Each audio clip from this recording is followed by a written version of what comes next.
하나님이 원하시는 모임. 저는 이 설교 제목을 정하면서부터 많은 이런 응답을 받았어요. 하나님이 원하시는 모임. 물론 그 모임이 내게 다 유익된 것만이 하나님이 원하시는 건 아니겠죠. 어떤 모임에 가서 내가 큰 손해를 봤을지라도 거기 하나님의 계획은 있겠죠. 그런데 이 설교 제목을 정하면서 그래, 맞다. 하나님이 원하시는 자리에 가 있어야 돼요.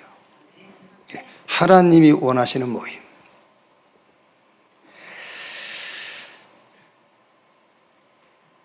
아시는 분은 아시겠습니다만 우리가 어떤 큰 모임을 계획을 했다가 그 계획이 무산됐죠.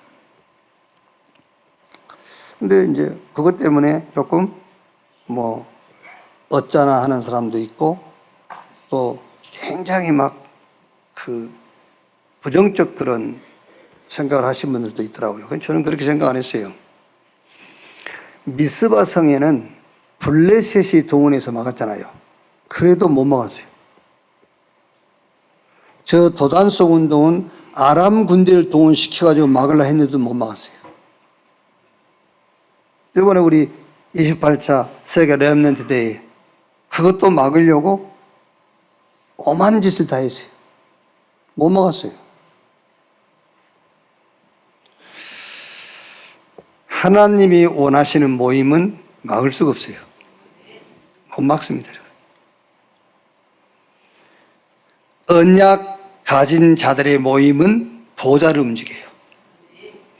마태복음 18장 18절 20절 보니까는 진실로 너희에게 이르노니 무엇이든지 너희가 땅에서 매면 하늘에서도 매일 것이요 무엇이든지 땅에서 매면 풀면 하늘에서도 풀리리라. 진실로 다시 너희에게 이르노니 너희 중에 두 사람이 땅에서 합심하여 무엇이든지 구하면 하늘에 계신 내 아버지께서 그들을 위하여 이루게 하시리라. 두세 사람이 내 이름으로 모인 곳에는 나도 그들 중에 있느니라. 언약 가진 자들의 모임은 보호자를 움직여요. 그 언약이라는 것은 하나님의 약속을 말하거든요. 그 하나님의 약속은 두 가지예요. 복음과 복음운동. 이것을 이해한 모든 모임에 하나님이 함께 하시겠다. 하나님이 역사하시겠다 그 말이에요. 자, 오늘 이 모임이 하나님이 원하시는 모임이잖아요. 여기 하나님이 역사예요. 여러분들이 구역에서 모인다. 그게 하나님이 원하시는 모임입니다. 거기 하나님이 역사예요. 또 지역에서 여러분들이 말씀 운동회에서 모인다. 그게 하나님이 원하시는 모임입니다. 거기 하나님이 역사예요. 하나님이 우리와 함께 하는 것과 역사하는 것은 또 달라요. 함께 하시는 하나님이 이제 나타나시는 겁니다. 드러나는 거예요. 능력으로 역사하시는 거예요. 자, 그런데 오늘 말씀 보니까는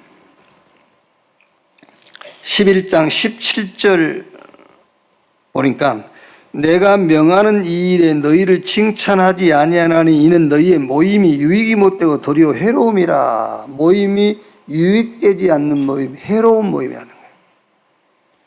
그 이유가 19절에 너희 중에 파당이 있어야 18절에 먼저 너희가 교회에 모일 때 너희 중에 분쟁이 있다함을 듣고 어느 정도 믿거니와 너희 중에 파당이 있어야 너희 중에 옳다 인정함을 받은 자들이 나타나게 되리라.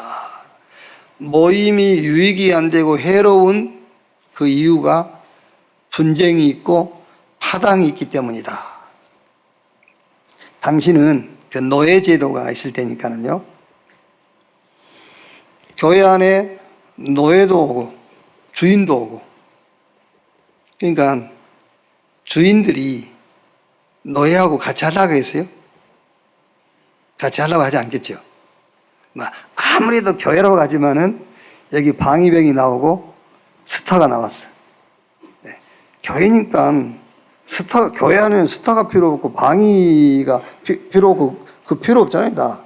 근데 뭔가 사람은 그렇지 않잖아요. 뭔가 방위하고 스타가 교회 안에서도 같이 어울리지 않으려고 하는 거죠. 이게 이제. 근데 교회는 그런 게 아닙니다. 교회는 스타가 주보 나눠주고 방위가 다 이렇게 뺏고 그러는 거예요, 이제. 그게 교회거든요. 근데 이제 이 고린도 교회는 그게 있었다, 그 말이에요. 그런 것들이. 그래서 바울이 갈라디아 3장 28절에 유대인이나 헬라인이나 종이나 자유인이나 남자나 여자나 그리스도 안에서는 하나이니라. 자, 그런데 모임이 유익이 안 되는 드러난 문제가 뭐냐면은, 자, 20절부터 보세요. 그런즉 너희가 함께 모여서 주의 만찬을 먹을 수 없으니 이는 먹을 때에 각각 자기의 만찬을 먼저 갖다 먹음으로 어떤 사람은 시장하고 어떤 사람은 취함이라. 너희가 먹고 마실 집이 없느냐? 너희가 하나님의 교회를 업신여기고 빈구한 자들을 부끄럽게 하느냐? 내가 너희에게 무슨 말을 하랴? 너희를 칭찬하랴? 이것으로 칭찬하지 않노라. 이제 고린도 교회에 실제 파당이 있고 분쟁이 있는데 드러난 문제가 뭐냐면은 만찬을 먹을 때에 서로 이렇게 이제 분리된다는 거예요. 원래 그 초대교회는 절기 때마다 만찬을 했어요. 절기 때마다. 그러니까 예수님도 마지막 6월절 절기에 제자들과 함께 만찬을 나누죠. 이제 음식을 준비해 놓고 그 만찬을 나누는 중에 성찬식을 한 거예요. 이제 만찬을 나누는 중에 떡을 떼서 주시면서 이게 내 살이다, 받아 먹으라. 우리가 이제 성찬식 때 떡과 포도주를 먹는 타임이 길지 않지 않습니까? 바로 떡 먹고 잔 받고 하지요. 근데 예수님께서 성찬하실 때는 그게 상당히 이제 좀 시간적인 텀이 있는 거예요. 음식 먹다가 떡을 떼서 이게 내 살이야, 받아 먹어. 그리고 한참 또 이제 만찬 즐기다가 이제 포도주를 따라서 이게 내 피야, 받아 먹어. 이렇게 이제 성찬을 한 거죠.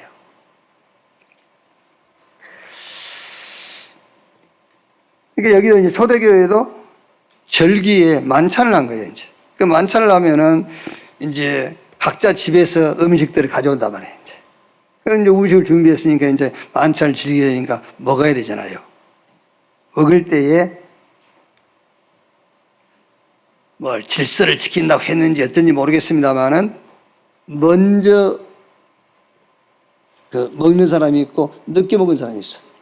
이렇게 먼저 먹은 사람은 많이 음식을 치워버리고 또 포도주를 많이 마시고, 늦게 먹는 사람은 이제 음식이 없단 말이에요. 그래서 먼저 먹은 것 때문에 음식이 부족했으면 괜찮아요. 그런데 이제 뒤에 먹는 사람들을 생각 안 하는 거죠. 이제 무시한 거지, 말하자면. 무시해버린 거야. 아예 되겠어요, 뭐. 이렇게 한 거지, 이제. 그거를 바울이 이제 지적하는 거예요. 자, 이 문제에 대한 답을 역시 바울은 뭘로 답을 내죠? 복음으로 답을 내요. 이렇게 성찬을 가지고 여기에 대한 답을 주는 겁니다. 성찬. 자, 보세요.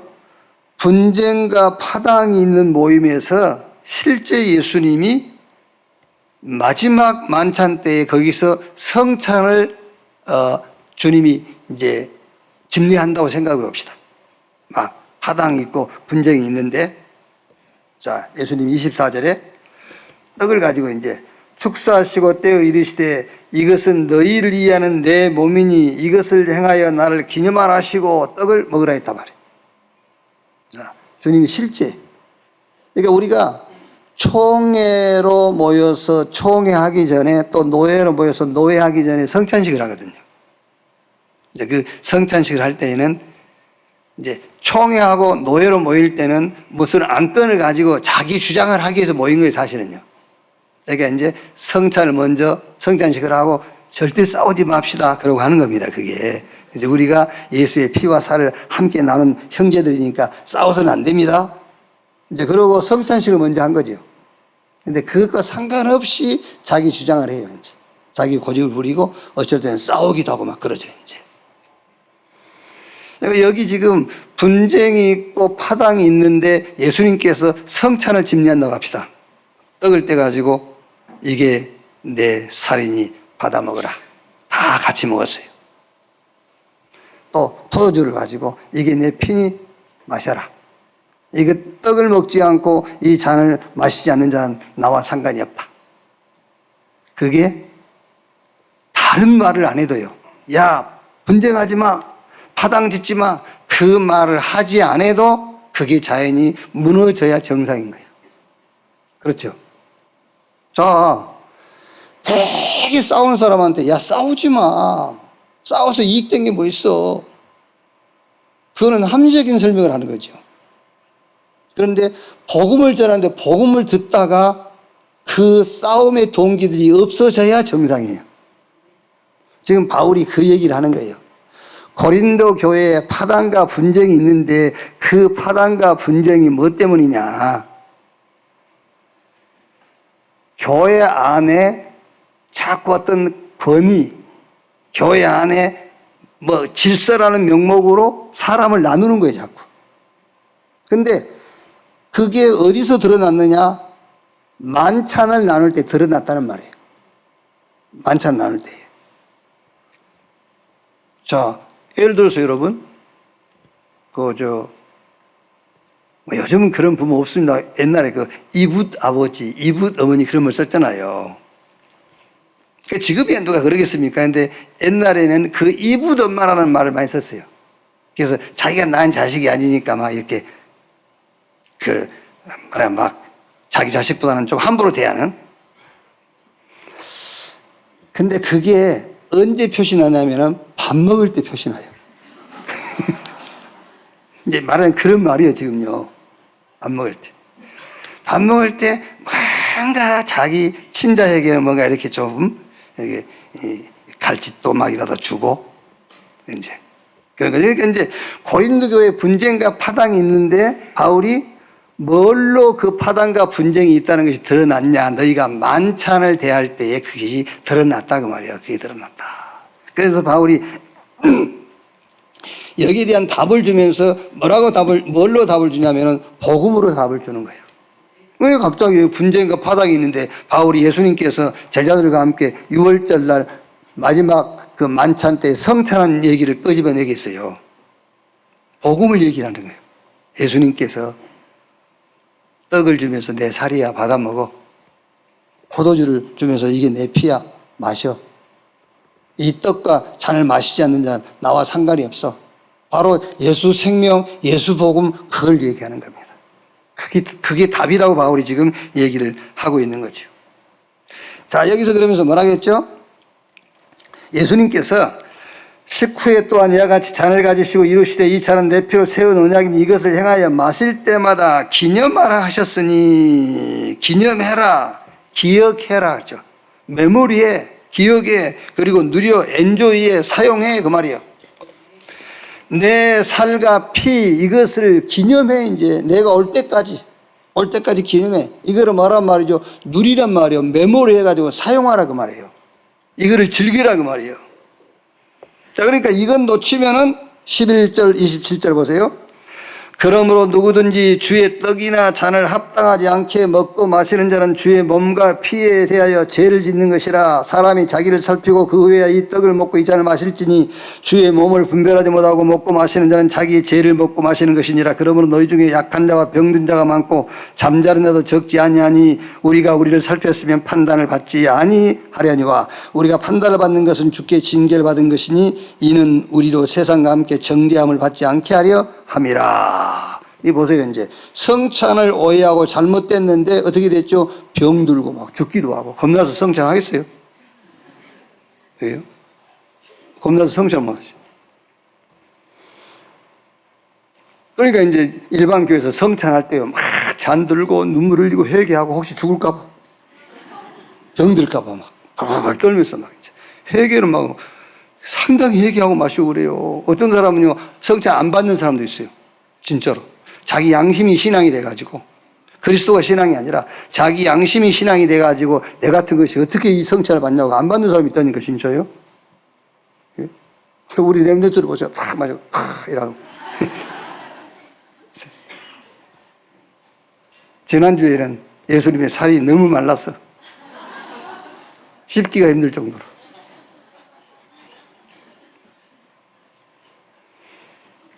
또 어떤 사람은요, 다 이게 떡이 먼저 돌아가잖아요. 떡 들고 있습니다. 안 먹습니다. 딱 들고 있다. 잔 돌아오면 잔 마시고 떡 먹습니다.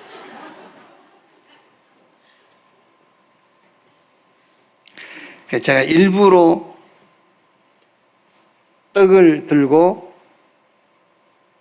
먹고 잔을 받고 여러분 보는 데서 마시잖아요. 이렇게 안 돌리잖아요. 또 습관적으로 돌립니다. 이렇게. 이제 들킨 거지 그게. 그런 말을 하는 게 아니에요.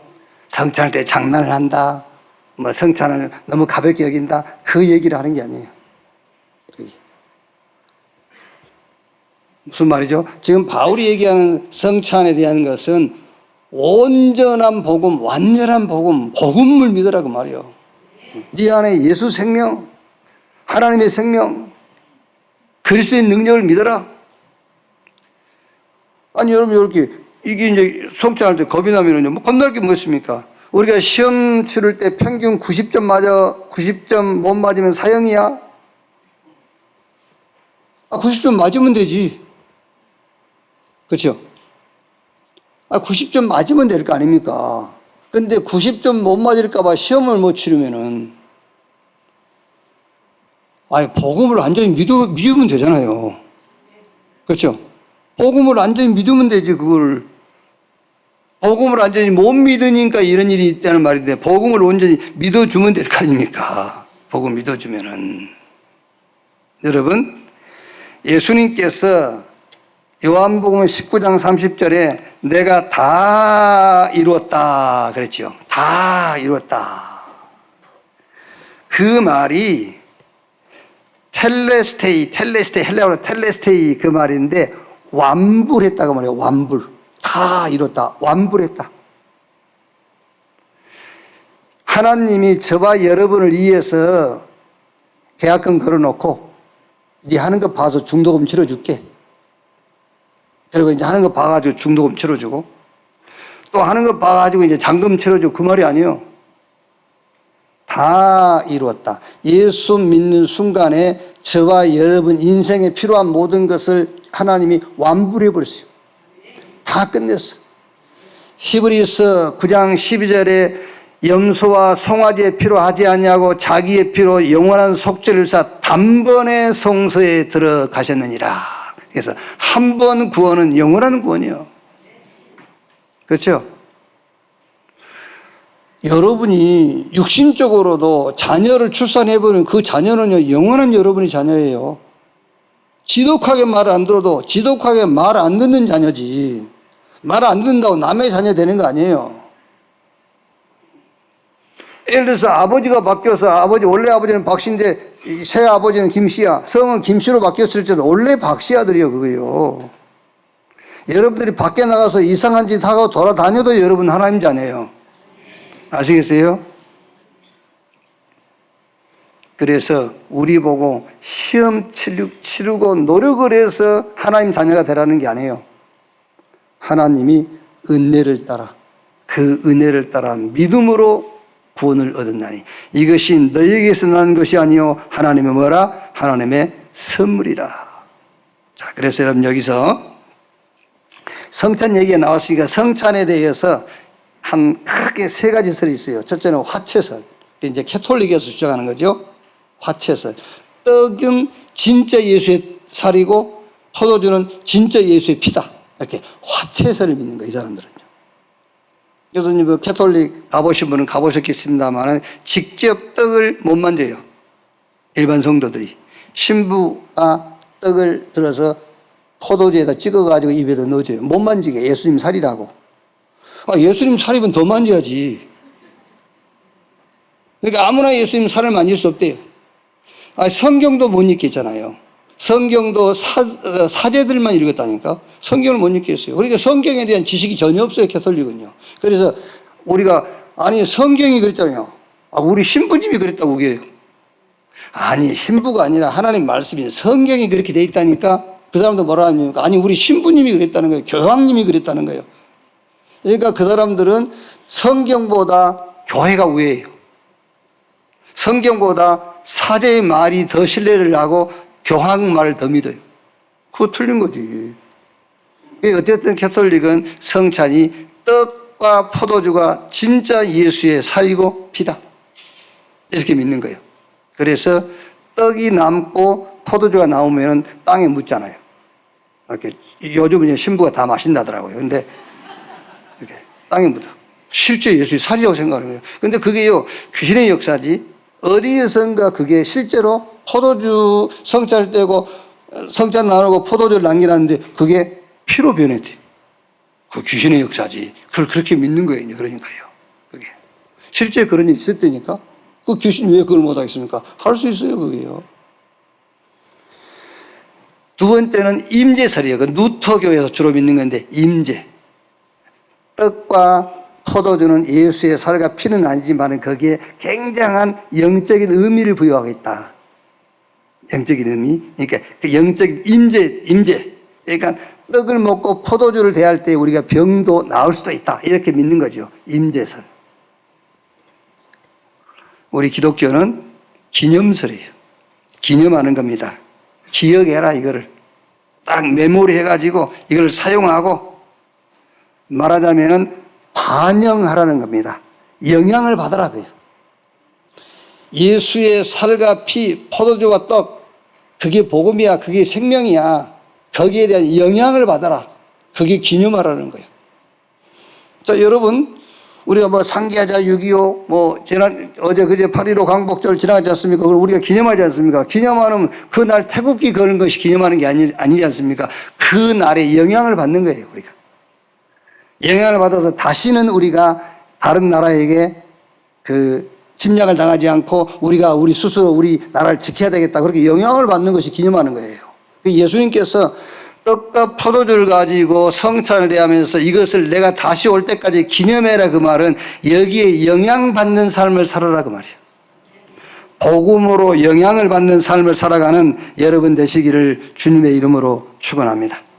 자, 그럼 첫째로 하나님이 원하시는 모임, 복음으로 하나가 되는 모임을 하나님은 원해요. 복음으로 하나 되는 모임. 마태복음 1장 1절에서 17절. 왜 제가 지금 마태복음 1장 1절로 17절을 얘기를 하냐면은 지금 우리 투데이스 바알티즌 우리가 만개 세우는데 마태복음 가지고 지금 세우지 않습니까? 마태복음 1장 1절로 17절 보면 아브라함부터 예수의 어머니 마리아와 요셉까지 42대죠. 42대를 걸쳐서 그리스도께서 오셨단 말이에요. 이제 그 계보를 쭉 보면은 이해가 안 되는 내용들이 너무 많아요. 자, 거기 첫째는 유다가 다말에게서 베레스와 세라를 낳고, 성경에 대한 지식이 없는 분은 이게 뭔 말인지 모르겠죠. 진짜로 호로스러운 계보예요, 이게요. 진짜 호로스러운 계보라니까, 예수님의 계보가. 유다가 다말이 누군지 압니까? 자기 며느리요. 유다가 다말에게서 베레스와 세라를 낳고, 그게 그 계보가 이어져 가지고 그리스도가 오신 거예요. 또 보면은 기생 나합, 거기 들어가서 기생 나합이 다윗 왕의 외조모요. 귀생이. 이렇게요. 그리고 또 이방 여인 룻. 이스라엘은 이방인하고 상종도 안 하거든요. 근데 이방 여인 룻을 통해서 룻도 그 계보에 들어가 있어요. 또 더 우스운 얘기가 나와요. 우리아의 아내 밧세바, 저 아내에게서 애를 낳아야지 왜 남의 아내에게서 애를 낳냔 말이에요. 우리아는 다윗의 신복 장군입니다. 그런데 우리아의 아내에게서 다윗이 솔로몬을 낳아요. 그 계보 42대 계보가 쭉 흘러가가지고 마리아와 요셉을 통해서 누가 그리스도가 나는 거예요. 나신 거예요. 이거 뭔 말하지요? 그래도 된다 그 말이 아니지 않습니까 지금. 그래도 된다 그 말이 아니라 복음으로 하나 되는 모임이다 그 말이에요. 이게 복음으로 하나 되는 계보예요. 그게요. 어떤 것도 뛰어넘어 버린 계보예요. 이게요. 거기서 메시아 그리스도께서 오신 거예요. 여러분이 어떤 자리에 가더라도요 그리스도로 하나 되는 모임으로 유도하세요. 아시겠죠? 어떤 모임을 가더라도 그리스도로 하나 되는 모임을 만들어야 돼요. 그게 하나님이 원하시는 모임이란 말이에요. 히브리서 11장 저 아벨, 에녹, 노아, 아브람 거기 이름 쭉 나오지 않습니까? 이 사람들이 오시알, 메시아 그 언약으로 하나 된 사람들이에요. 그러니까 성경에 뭐라고 되어 있습니까? 히브리서 11장 38절 이런 사람들은 세상이 감당치 못해노라. 복음으로 하나 된 사람, 복음으로 하나 된 모임. 출애굽기 3장 18절 400년 동안 애굽에 노예되어 있지 않습니까? 거기서 언제는 어떻게 나왔죠? 애굽 땅에 9가지 재앙이 임했는데도 애굽의 바로왕이 히브리인들을 안 놓아줘요. 애굽의 바로왕은 영적으로 사단을 상징한단 말이에요. 사단이 안 놓아줘요. 언제 놓아줬죠? 온 히브리인들이 자기 사는 집 인방에 양 잡아서 자기 사는 집 인방에 양 피 바르는 날 나왔어요. 고린도전서 5장 7절에 그 피를 바울은 6월절에 어린 양 되신 우리 주 예수 그리스도께서 희생이 되었느니라. 양의 피, 그리스도의 피로 하나 될 때에 흑암이 무너졌어요. 애굽의 바로왕이 손을 들었단 말이에요. 부활하신 예수님께서 제자들을 감람원으로 부르셔가지고 다른 얘기 안 합니다. 그리스도가 하나님 나라의 일을 40일 동안 얘기한 거예요. 그때 제자들이 이해 못했어요. 이해 못한 제자들이 이스라엘 나라가 회복될 때가 이때입니까? 그때 예수님께서 그건 너희 알 바 아니고 오직 성령이 임하시면 권능받고 예루살렘, 유대, 사마리아 땅끝까지 이르러 내 증인 되리라. 그게 너희가 지금 받을 응답이야. 이거 붙잡고 마가다락방에서 사도행전 1장 14절에 오로지 전혀 기도에 힘쓰니라. 3천 제자가 모였어요. 3천 제자가 모였는데 거기서도 사도의 가르침받아 서로 교제하고 떡을 떼며 오로지 기도에 힘쓰니라. 복음으로 하나 됐어요. 복음으로 하나가 되어지는 그런 모임. 여러분이 가는 곳마다 복음으로 하나 되어지는 그런 모임이 만들어지기를 주님의 이름으로 축원합니다. 그러면 복음으로 하나 되는 모임, 하나님이 원하시는 것은 복음으로 하나 되는 모임을 원하시는데 그럼 복음이 뭐냐 말이에요. 복음이 로마서 1장 1절에 예수 그리스도의 종 나 바울은 사도로 부르심을 받아 하나님의 복음을 위하여 택정함을 입었으니, 하나님의 복음, 하나님의 방법. 하나님은 다른 방법이 없습니다. 하나님의 방법은 유일합니다. 그 유일한 방법이 예수 그리스도예요. 그래서 그것을 우리는 하나님의 복음이라고 말해요. 그 복음이 복음될 수 있는 게 뭐냐? 로마서 1장 2절 4절에 육신으로 다윗의 혈통으로 나셨고, 하나님은 영이신데 영이신 하나님이 인간의 옷을 입고 오셨어요. 그게 그리스도예요. 영이신 하나님이, 성삼위 하나님이 영으로 계실 때는 우리를 구원할 수 있는 능력은 가지셨지만 조건은 못 갖춘 거예요. 영이신 하나님이 인간의 육체를 입고 그리스도로 오셔야만 우리를 구원할 수 있는 조건이 완성된 거예요. 그래서 다윗의 혈통에서 나셨고, 굉장히 중요한 얘기예요. 동정녀 마리아에게서 나시고, 그 굉장히 중요한 말입니다. 그래서 그리스도의 육체로 오심을 부인하는 단체가 있지 않습니까? 그리스도께서 육체로 오지 않았으면 우리는 구원 못 받아요. 영이신 하나님이 육체를 입고 이 땅에 오신 분이 그리스도입니다. 그게 우리를 구원할 조건을 완벽하게 갖춘 거예요. 육신으로 다윗의 혈통으로 오셨고 죽은 자 가운데서 부활하심으로 하나님의 아들로 선포되었으니 우리 주 예수 그리스도시니라. 그래서 구약의 하나님을 섬기는 예법이 뭐냐면은, 하나님이 하라는 것은 하고 하지 말라는 것은 안 하는 것이 하나님을 섬기는 예법이에요. 그래서 구약에는 하라는 건 해야 되고 안 하는 건 하지 말아야 돼요. 유월절을 지키라면 지켜야 돼요. 안식일을 지키라면 지켜야 돼요. 안 지켰죠? 어떻게 됐죠? 돌로 쳐 죽였어요. 하나님 말씀을 지키면 안 지키면 어떻게 됐죠? 문둥병 걸리고 연병 걸리고 그랬어요. 안 했으면은요. 근데 이 법은 언제까지 하면은 그리스도 오실 때까지, 그리스도 오실 때까지만 이 방법으로 우리가 하나님을 믿는 거예요. 하나님을 믿냐 안 믿냐 그 증거가 뭐냐? 안식일을 지켰냐 안 지켰냐, 절기를 지켰냐 안 지켰냐, 성경 말씀에 하라는 거 했냐 안 하는 거 안 했냐, 그게 하나님을 믿는다는 증거란 말이에요. 이게 언제까지라고요? 예수 그리스도 오실 때까지. 그럼 예수 그리스도 오셨으니까 이 방법은 필요해요, 필요 없어요? 확실하게 얘기해. 필요해? 네? 필요 없잖아요. 이제 그 방법은 다시는 절기를 가지고, 다시는 안식일을 가지고, 다시는 율법을 가지고 하나님 앞에 나갈 필요가 없습니다. 예수 그리스도 그 이름으로 하나님 앞에 나가는 거예요.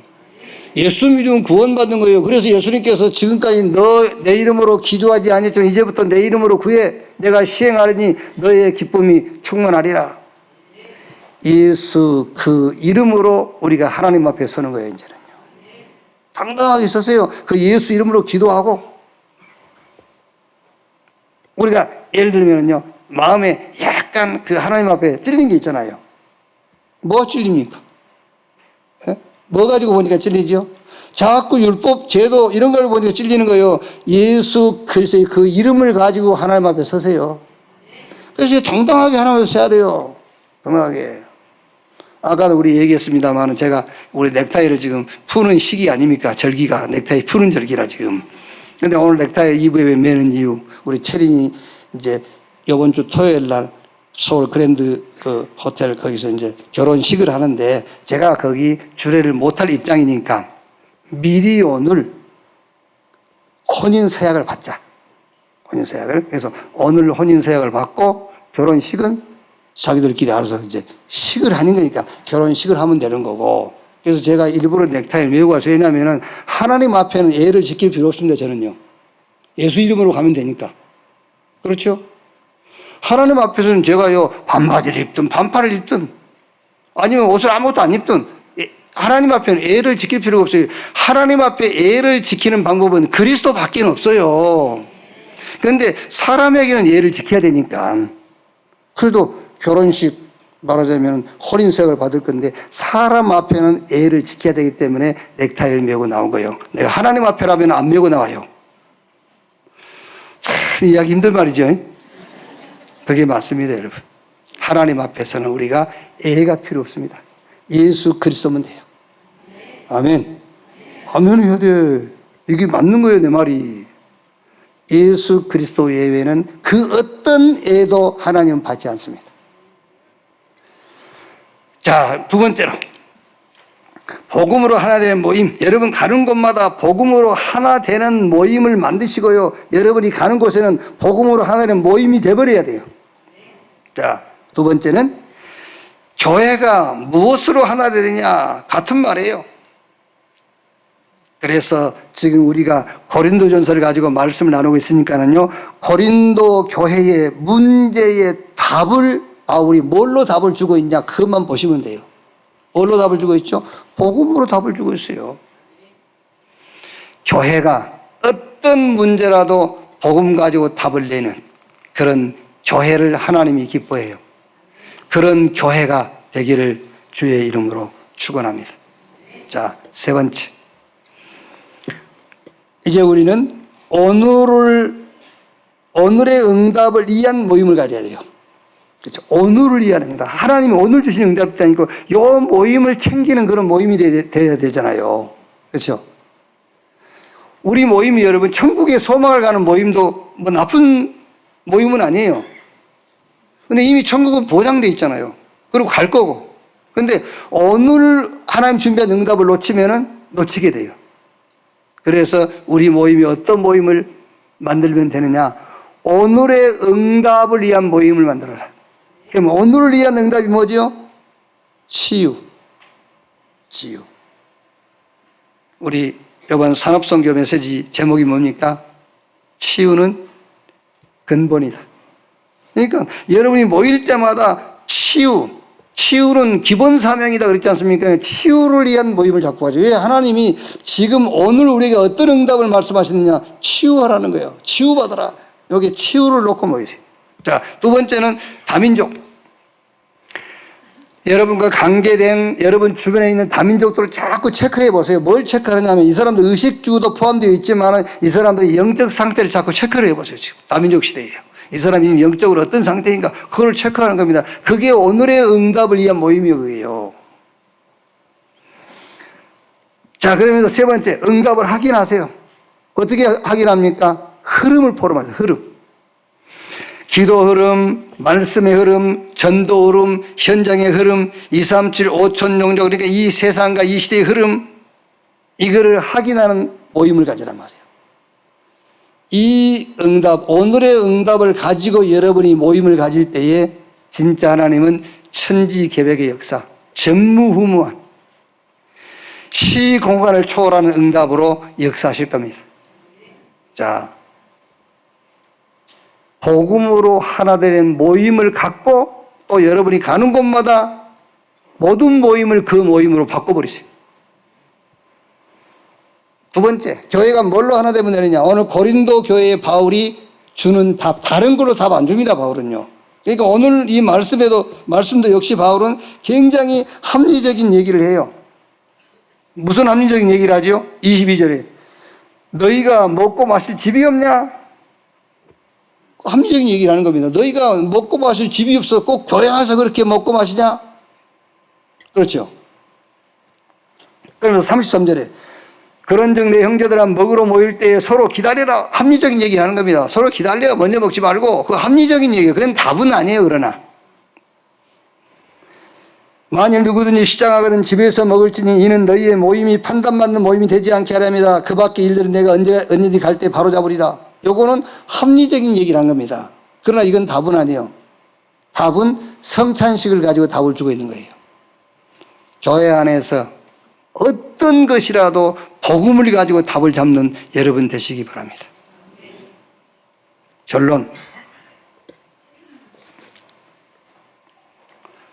조금 난해한 말을 좀 제가 정리를 해드릴게요. 좀 난해한 말. 어떤 분이 자기 그 친척이 이렇게 암에 걸렸다더라고요. 그러면서 제가 그랬어요. 그 암 치유 안 돼요. 욕먹을 짓을 한 거지. 그 암 치유 안 돼요. 제산 받아야 돼요. 그랬단 말이에요. 네. 그러니까 그분이 교회 다녀요. 그러더라고요. 교회 다닌다고 제산 받는 게 아니에요.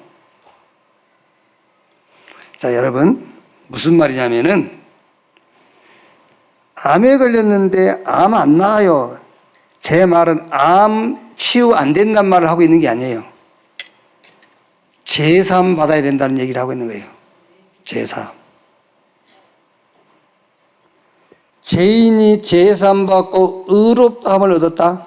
그 축복이 어떤 축복인지 알면은 암이 아니에요. 그 얘기를 하는 겁니다. 그래서 좀 난해한 얘기를 지금 제가 여러분들한테 지금 풀어드리는 거예요. 암 안 나가요, 그 말은. 그거 암 많이 안 돼. 기분 나쁜 소리지. 그게. 제삼 받아라. 제삼. 뭐라겠죠? 기념해라. 뭐라고요? 영향받으라 그러잖아요. 영향받으라. 기념해라 그 말은 영향받으란 말이에요. 자, 두 번째는 병든 분이 오셨는데 제가 이렇게 얘기했어요. 병 낫는 것 하나님 뜻 아니에요. 병 낫는 것 하나님 뜻 아니에요. 그 병보다 먼저 온 병이 있어요. 그 병이 하나님 안 믿는 병이에요. 그 병을 고쳐야 돼. 그 병을. 그래서 복음 설명하고 예수 개인의 구주로 영접하고 그분이 이제 하나님 만났어요. 제가 그렇게 얘기했어요, 이제. 그 지긋지긋하고 고질적인 하나님 믿지 않는 병이 낫다. 그렇죠? 그 병이 나으세요. 네가 가진 병은 병도 아니야. 지금 이 말이 여러분 진짜 이해가 돼야 병이 나요. 그 전에는 하나님의 뜻은 이 사람이 하나님 만나는 것이 하나님 뜻이에요. 병 나는 것이 하나님 뜻 아닙니다. 하나님을 떠나 있는, 하나님을 안 믿는 병이 그리스도로 나와버리면은 그것이 원인이 되어가지고 오는 병은 자연히 낫게 돼 있어요. 안 나오면 그건 하나님이 쓰시는 도구가 되는 거고요. 됐습니까? 그래서 지금 난해한 걸 좀 풀어준다 제가 얘기한 거면 난해한 얘기를 했어요. 난해한 얘기를요. 자, 하나만 더 할게요. 기도해봐라 응답되나? 제가 그 말을 가끔 쓰잖아요. 기도해봐라 응답되나?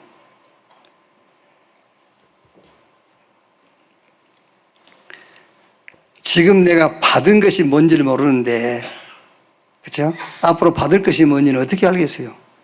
몰라요. 하나님은 순서를 따라서 응답을 주시는 거예요. 순서를 따라서. 내가 지금 받은 게 뭔지 알아야 그 다음에 올 응답을 하는 거예요. 그렇죠? 그러니까 기도해봐라 응답 받나? 못 받아요. 어느 분이 전도하니까 하나님 안 믿는데 왜 안 믿어요? 그랬더니 자기가 그 중학교 때 고등학교 때인가 너무 어려웠대요. 너무 어려워서 하나님께 기도했대요. 하나님 좀 내게 축복해 주시고 나를 좀 이 문제를 해결해 달라고. 하나님이 안 해주시더래요. 그래서 안 믿는데요. 제가 물어봤어요. 그때 너 하나님 자녀였냐? 그랬더니 아니었대요. 그럼 당연하게 하나님 응답 안 하지. 그 얘기를 하는 거예요 지금요. 아니 하나님 자녀도 아닌 사람이 하나님께 기도한다고 하나님 응답하겠습니까? 안 해요. 내가 하나님 자녀인 것부터 알아야 되잖아요. 그러면 그 다음에 하나님 자녀에게는 어떤 응답이 온다는 것이 이제 순서가 따져 있는 거예요. 하나님에게는요. 내가 받은 것이 뭔지 알아야 그 다음에 응답도 안다 그 말이에요. 그러니까 기도해봐라 응답되나 무슨 말입니까? 지금 받은 것이 뭔지도 모르는데 앞으로 올 것을 어떻게 알겠습니다? 모릅니다. 지금 저와 여러분이 그리스도 안에서 하나님이 주신 것이 뭔가부터 확인해라 그 말이야. 그러면 그걸 계속 누리고 있으면 그 다음에 뭘 주실 것인가를 알게 돼 있어요. 자, 큰 것만 얘기하면요. 여러분 하나님 자녀 맞죠? 그렇죠? 첫째는 여러분 영혼을 구원하시려고 부른 겁니다. 그럼 그 다음 두 번째는 뭐죠? 다른 사람의 영혼을 구원하려고 여러분을 도구로 쓰시는 거예요. 그게 그 다음에 오는 응답이에요. 그럼 지금 내가 하나님 자녀라는 확신도 없는데 아까 얘기했지 않습니까? 우리 투데이스 바르트 전에 독립운동 하겠다고 나섰다가 이제 일본군한테 붙잡혀가지고 너무 고문이 심하고 아니면은 상황이 어려우니까는 좀 이제 가지고 있는 비밀들을 이제 알려주고 그 대가로 내 목숨을 부지했어요. 그 대가로. 그걸 보고 우리가 이제 배신자, 변절자라고 하잖아요. 근데 그 사람들은 고문이 심하고 상황이 어려워서 비밀을 넘겨주고 생명 부지한 게 아니에요. 나라가 자기를 불렀다는 데 확신이 없는 겁니다. 그죠? 그 당시에 위기를 만난 조선이란 나라가, 한국이란 나라가 자기를 그 시대의 그 위기 상황에서 자기를 불렀다라는 것을 확신 못한 거예요. 남이 독립운동하니까 따로 나선 거예요. 따로 나섰다가 고문받고 어려우니까는 실토해버리고 자기 생명을 부지한 겁니다. 그러나 순교한 사람들 있잖아요. 죽은 사람들. 혀를 잘리고 막 해도 실토하는 사람들. 이 사람들은 나라가 자기를 불렀다는 것을 확신하고 있는 거예요. 우리 신앙 간단합니다. 주님이 여러분을 부르셨습니까? 불렀어요? 그럼 끝이잖아요. 그렇죠? 남이 불렀다니까 애라 나도 불렀다 해버려라. 하나님이 여러분을 불렀다는 사실에 확신만 있으면 그걸로 끝입니다. 뭐 더 다른 거 할 거 뭐 있어요. 다른 건 뭘 묻습니까? 뭘 묻고 뭐 얘기합니까? 위기의 시대에 하나님이 나를 부르셨어. 위기의 시대는 기회가 있는 겁니다. 위기와 기회는 같이 있는 거예요. 위기의 시대에 기회의 시대에 하나님이 나를 불렀다. 그걸로 끝이요?